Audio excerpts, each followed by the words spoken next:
Hi everyone, how are you all? Daily use English sentences. నేను రోజు వంట చేసి విసిగిపోయాను.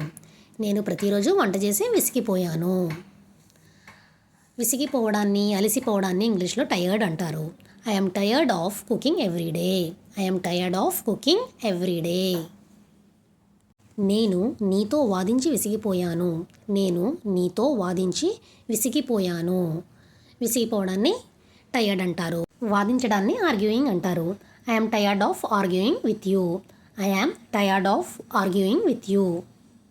నువ్వు కారణం లేకుండా ఏడుస్తున్నావు. నువ్వు కారణం లేకుండా ఏడుస్తున్నావు. కారణం లేకుండా అంటే no reason. You are crying for no reason. You are crying for no reason. నువ్వు కారణం లేకుండా నవ్వుతున్నావు. నువ్వు కారణం లేకుండా నవ్వుతున్నావు. నవ్వడం laughing. You are laughing for no reason. You are laughing for no reason. నేను మాట్లాడుతూనే ఉన్నాను. నేను మాట్లాడుతూనే ఉన్నాను. కంటిన్యూస్గా పని జరుగుతున్నప్పుడు కెప్ట్ ఆన్ అనే యూస్ చేస్తాం. I kept on talking. I kept on talking అంటే నేను మాట్లాడుతూనే ఉన్నాను. నేను తింటూనే ఉన్నాను. నేను తింటూనే ఉన్నాను. I kept on eating.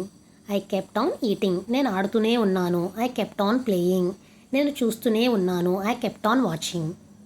నువ్వు కాఫీ టేబుల్ మీద పారబోసావు. నువ్వు కాఫీ టేబుల్ మీద పారబోసావు. యాక్సిడెంటల్గా ఏదైనా లిక్విడ్ పారబోస్తున్నప్పుడు వలిగిపోయినప్పుడు స్పిల్డ్ అనే వర్డ్ యూస్ చేస్తాం. You spilled coffee on the table. You spilled coffee on the table. నువ్వు నేలపైన నీళ్లు పారబోసావు. నువ్వు నేలపైన నీళ్లు పారబోసావు. పారబోసావు వంపేసావు అన్నప్పుడు ఇంగ్లీష్లో స్పిల్డ్ అంటారు. You spilled water on the floor. You spilled water on the floor. నాకు తెలిసినంత వరకు ఆమెకు పెళ్ళయింది. నాకు తెలిసినంత వరకు ఆమెకు పెళ్ళయింది. తెలిసినంత వరకు అంటే as far as I know. As far as I know she is married. ఆమెకు పెళ్ళయింది. As far as I know she is married. నాకు తెలిసినంత వరకు అతను ఇక్కడే ఉంటాడు. నాకు తెలిసినంత వరకు అతను ఇక్కడే ఉంటాడు. తెలిసినంత వరకు as far as I know అతను ఇక్కడే ఉంటాడు. He lives here. As far as I know he lives here. As far as I know he lives here.